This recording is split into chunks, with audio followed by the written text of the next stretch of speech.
Hello everyone, welcome or welcome back to my channel. My name is Dr. Nisha and in today's video lecture we are going to study about vital force. So vital force क्या है? मुझे ऐसे लगता है कि aphorism number 9 को जाने के पहले मुझे ना वाइटल फोर्स के बारे में इंट्रोडक्शन तो भी एक इंट्रोडक्टरी आइडिया देनी चाहिए आप लोगों को कि वाइटल फोर्स एग्जैक्टली होता क्या है, वाइटल फोर्स क्या है।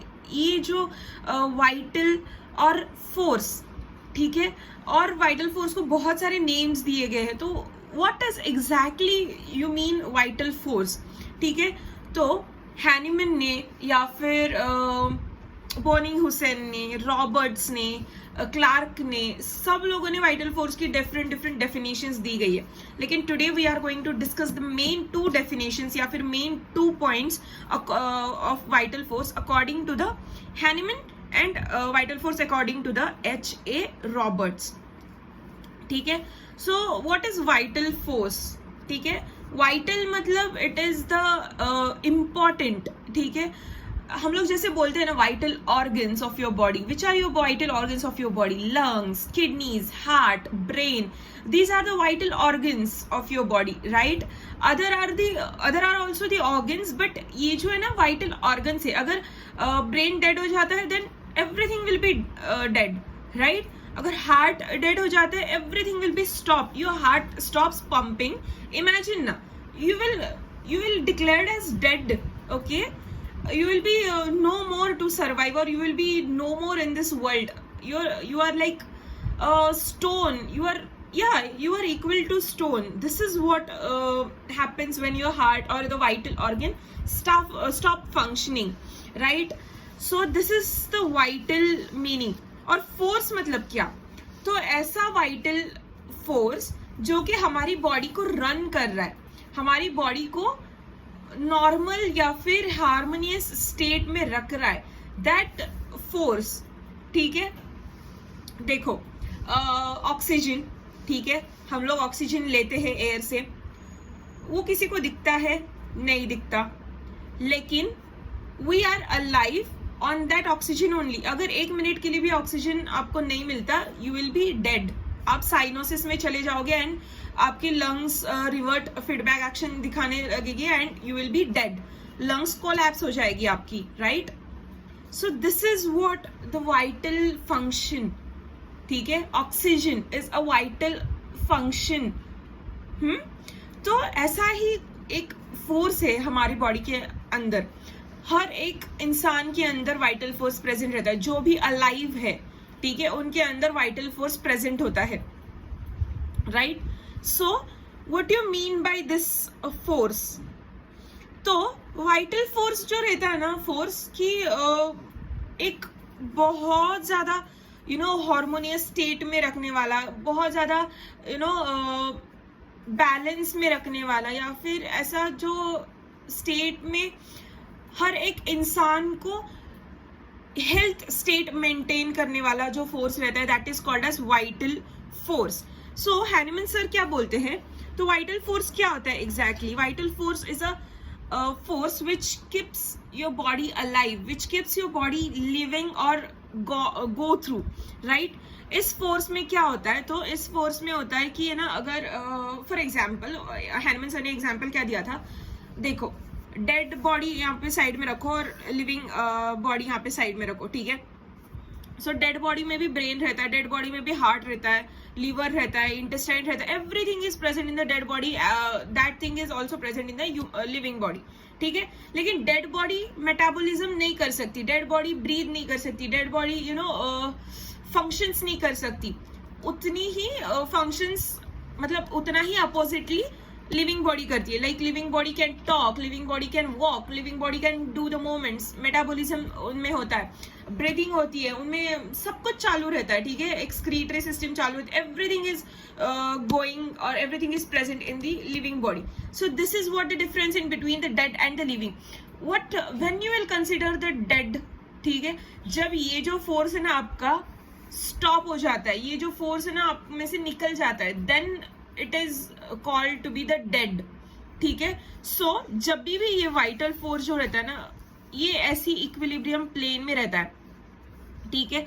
This is called as equilibrium या फिर डायनेमिक प्लेन। अगर यही वाइटल फोर्स अगर ऐसे ऐसे फ्लक्चुएट होने लगेगा, then it is derangement.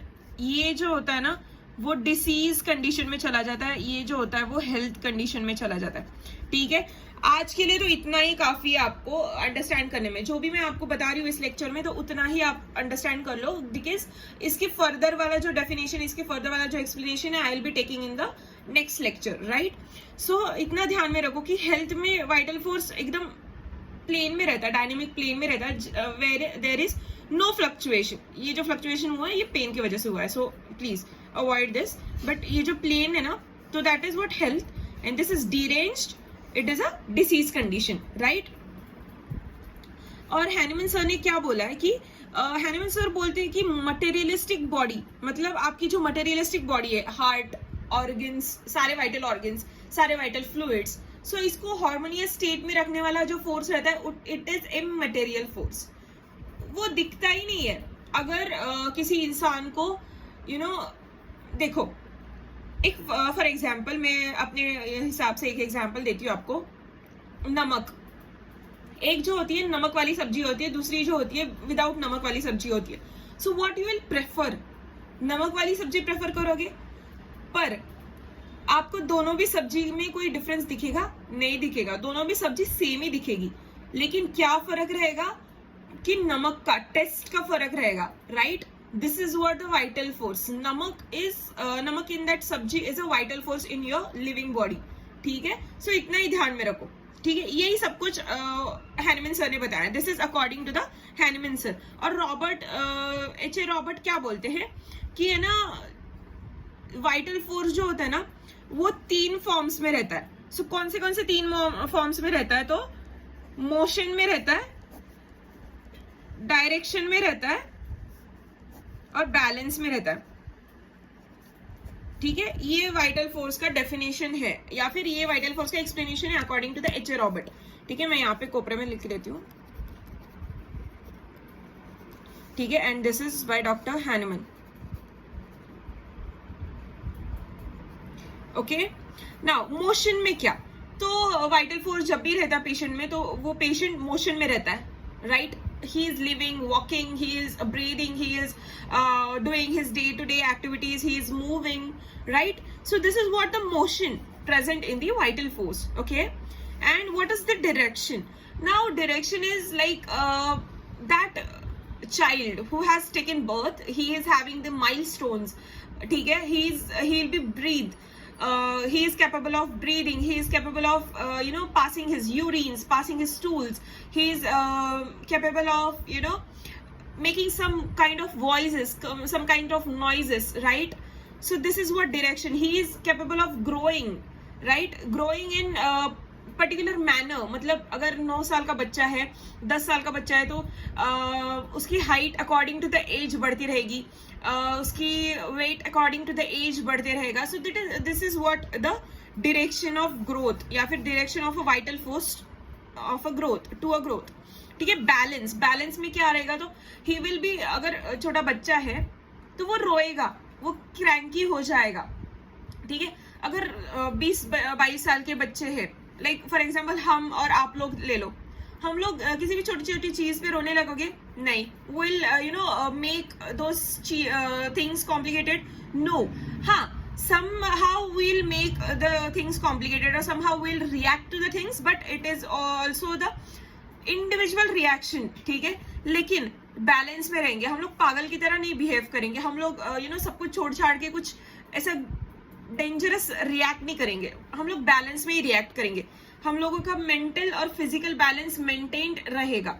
This is what the definition of balance in the vital force which is given by H.A. Robert. ठीक है, तो ये था वाइटल फोर्स का सब कुछ explanation according to the doctor Hahnemann and according to the H.A. Robert. I hope you understand this vital force, and if do then consider subscribing to my channel. And also अगर कोई भी doubts होंगे ना, तो feel free to ask me in the comment section, या फिर you can mail me, I can even reply to your mails, right? So thank you.